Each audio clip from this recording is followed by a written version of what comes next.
Taguro, kamusta? Kilala mo ba itong tao na to? Oo, si Rodante Marcoleta yan, bangasero ah. Alam mo ba? Galit na galit ito ngayon.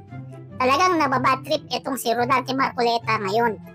Bakit siya nababad trip ngayon, bangasero? Kasi nga, di ba? Ang yabang-yabang niya magsalita. Akala mo kung sino magaling. Tapos, yung pangalan niya, hindi man lang lumalabas sa survey. Paano naman lalabas yung pangalan niyan sa survey, bangasero? Sino ba naman ang boboto dyan? Bakit, Taguro? May problema ba sa ugali niya? Mabait naman to. At saka matalino kasi nga abogado to. Hindi sa ugali niya ang problema. Saan pala ang problema dito kay Marcoleta, Taguro? Yung mukha niya.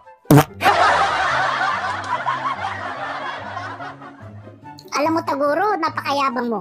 Kung makapagsalita ka, akala mo ang gwapo-gwapo mo. Hindi nga ako gwapo, bangasero.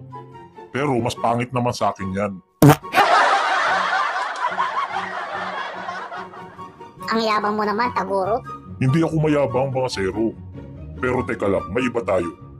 Kilala mo tong si Harry Roque, di ba? Oo, di ba malaki problema niyan ngayon, Taguro? Ha? Ganun ba?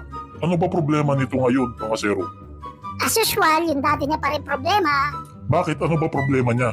Di yung itsura niya.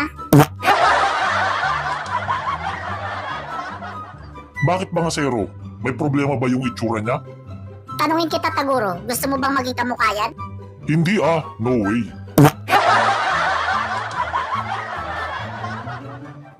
So ngayon, naniniwala ka na sa akin na malaki ang problema nitong si Roque. Oo naman, malaki talaga problema niya. As in malaki, malaking malaki. Wala pang solusyon. May solusyon naman yan, Taguro. Magpunta lang siya kay Vicky Bello, sigurado. Mapapapogi siya niyan. Naku Taguro, masira si Dr. Vicky Bello dyan.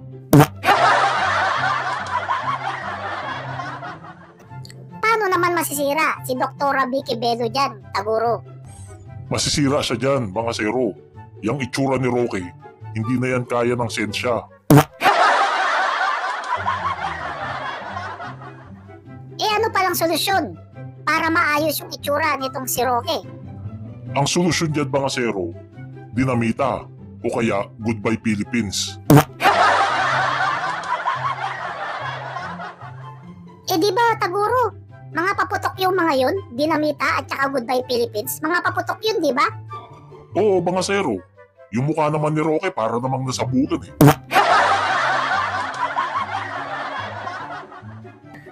Puro ka kalokohan, Taguro eh. Huwag kayo tawa ng tawa dyan ha. Mag-share din kayo para kumita kami ni Taguro.